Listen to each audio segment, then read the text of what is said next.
Ever picture yourself leading a team outside? Not just, building something, but making sure something essential keeps flowing. Okay. Not a water park, though. Haha.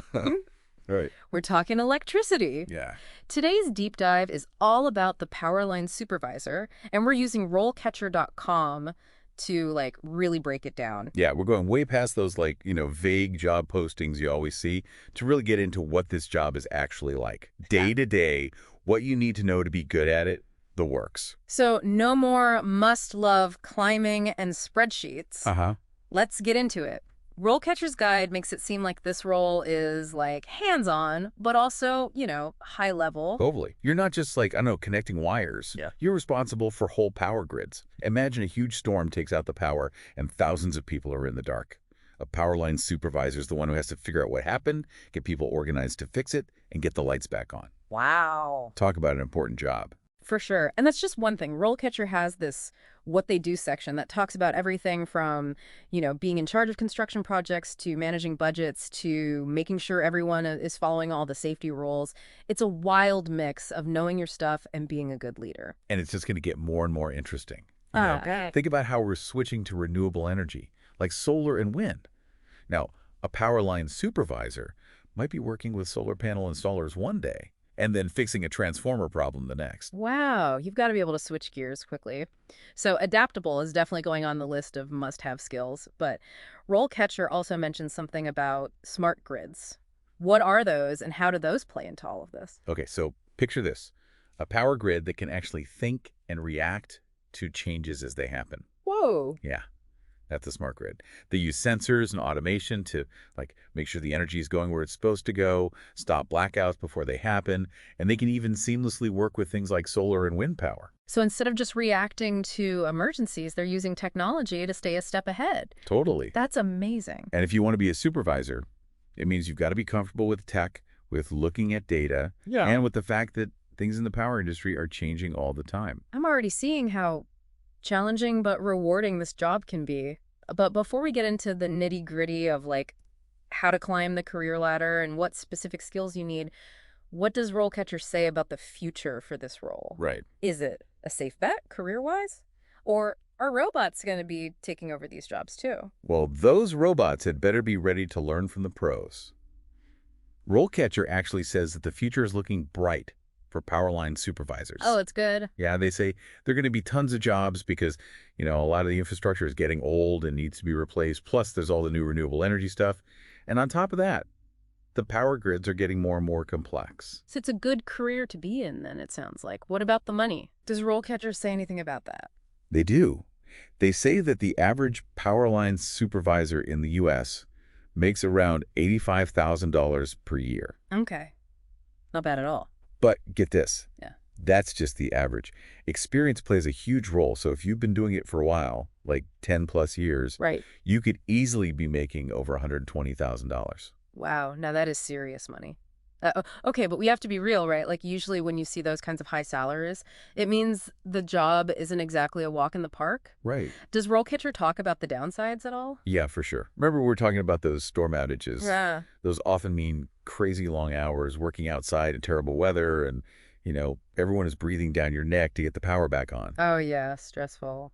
RoleCatcher even told this story about a supervisor who had to work for 18 hours straight after a hurricane to get everything back up and running. Intense. So it's not always easy. Sounds like you really need to be able to handle the pressure in this job. Absolutely. You've got to be the kind of person who thrives under pressure, who doesn't mind some overtime, and who can make tough calls when they need to be made. You've got to think on your feet.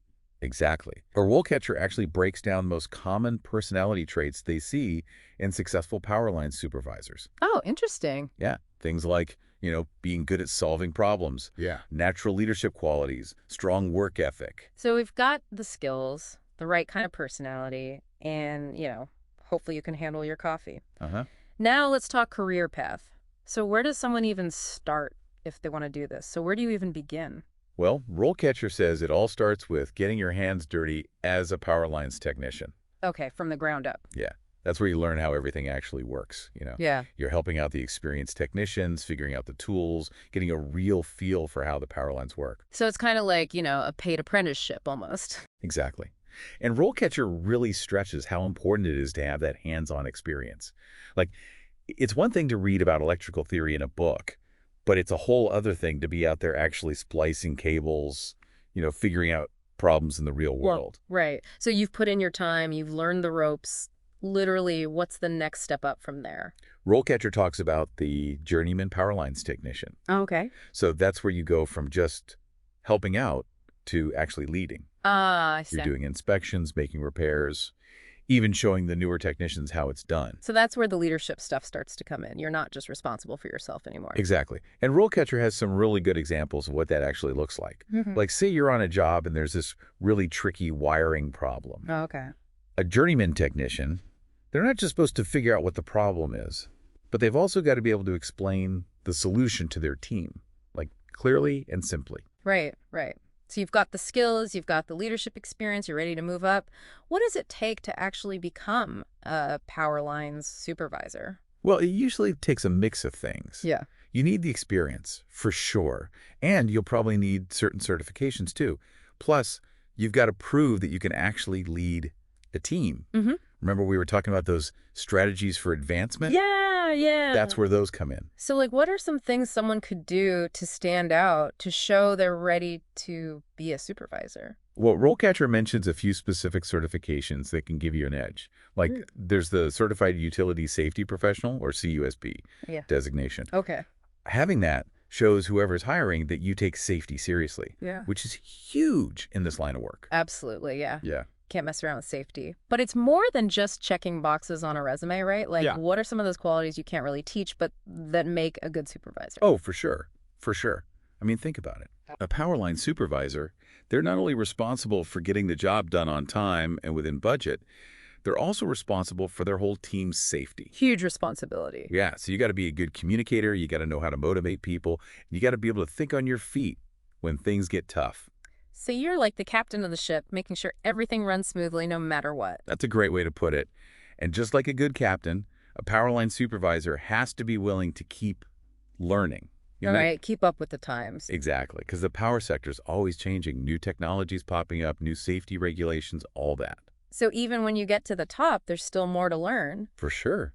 In fact, RoleCatcher's career map shows that even once you're a supervisor, there are loads of ways to keep moving up. Yeah. You could get really specialized in something, like renewable energy or those new smart grids. Cool. Or you could go into project management, overseeing those big power projects. You could even get into training or consulting, sharing what you know with the next generation.